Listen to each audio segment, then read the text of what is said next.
Hi, this is the video for Walk Two Moons, Chapter 19, Fish in the Air. When we left off, Sal was thinking about the way that she left Bybanks, why they left, and how she and her father came to move to Euclid, Ohio. And we didn't really find out too much in the last two chapters about what was going on with Phoebe. So when this chapter picks up, she's on the road trip, and she's going to go back to telling about what happened with Phoebe. Okay, so chapter 19 begins on page 106, Fish in the Air. Graham said, "Where did we leave off with Phoebe? What was happening?" "What's the matter, Gooseberry?" Gramps said. "Did that snake bite your brains?"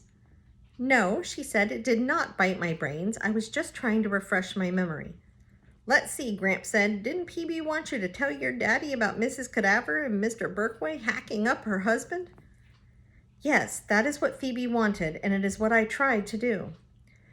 One Sunday when my father was looking through the photo albums, I asked him if he knew much about Mrs. Cadaver. He looked up quickly. 'You're ready to talk about Margaret?' he said. 'Well, there were a few things I wanted to mention.' 'I've been wanting to explain,' he said. I plunged on. I did not want him to explain. I wanted to warn him. 'Phoebe and I saw her slashing and hacking away at the bushes in her backyard.'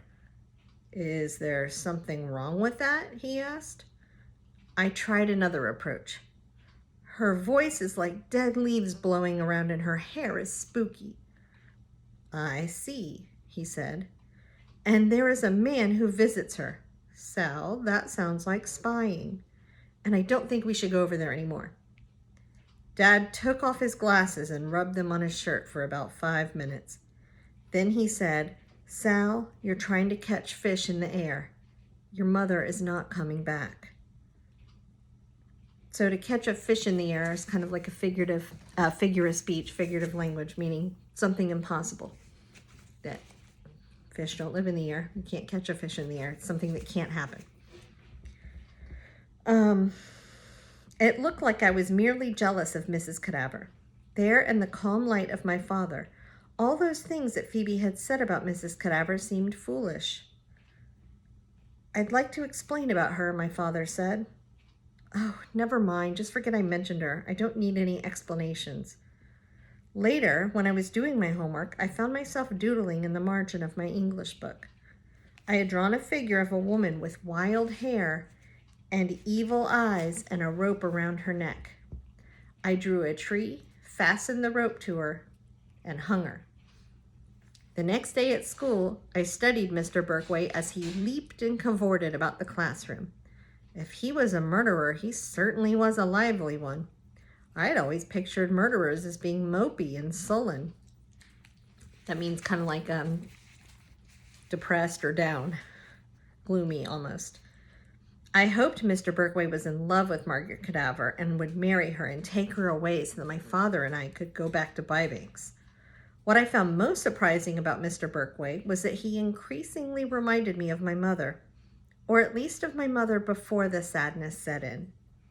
There was a liveliness to both Mr. Berkway and my mother, and an excitement, a passion for words and for stories. That day, as Mr. Berkway talked about Greek mythology, I started daydreaming about my mother, who loved books almost as much as she loved all her outdoor treasures. She liked to carry little books in her pocket, and sometimes when we were out in the fields, she would flop down in the grass and start reading aloud. My mother especially liked Indian stories.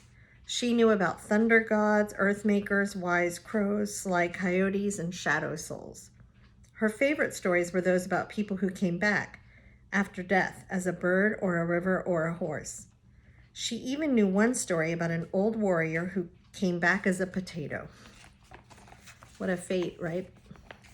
The next thing I knew, Mr. Berkway was saying, "Right, Phoebe? Are you awake? You have the second report." "Report?" Phoebe said. Mr. Berkway clutched his heart. "Ben is doing an oral report on Prometheus this Friday. You're doing one on Pandora next Monday." "Lucky me," Phoebe muttered. Mr. Berkway asked me to stay after class for a minute. Phoebe gave me warning messages with her eyebrows.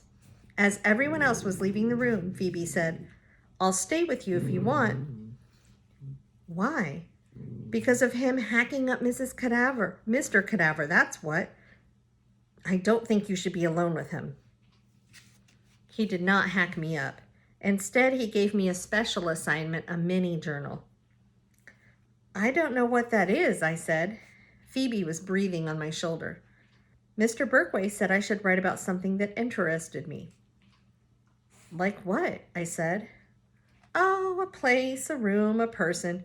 Don't worry about it too much. Just write whatever comes to mind."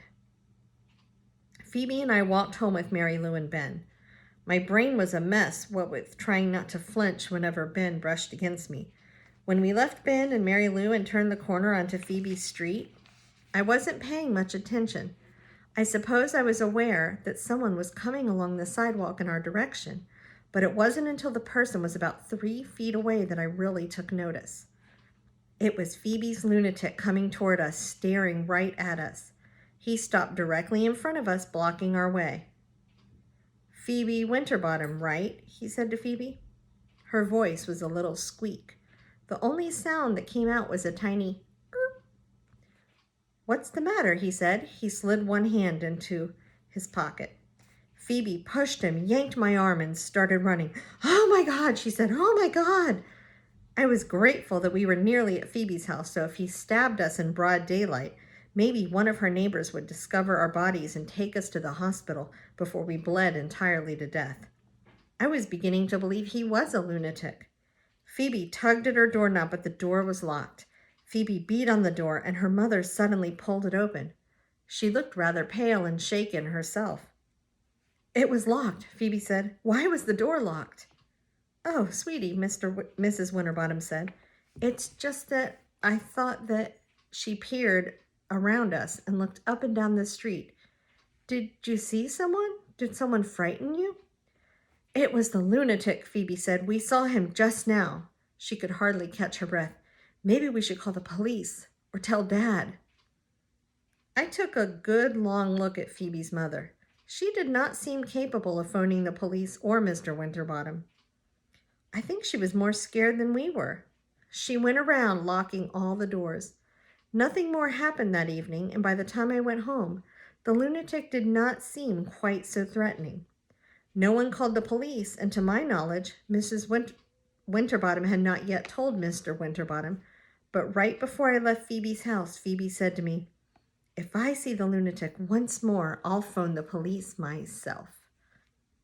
Okay, so that's page 111, and that is the end of chapter 19. I'm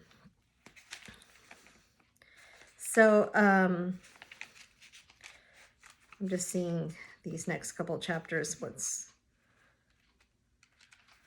going on with him, to see maybe how far to get.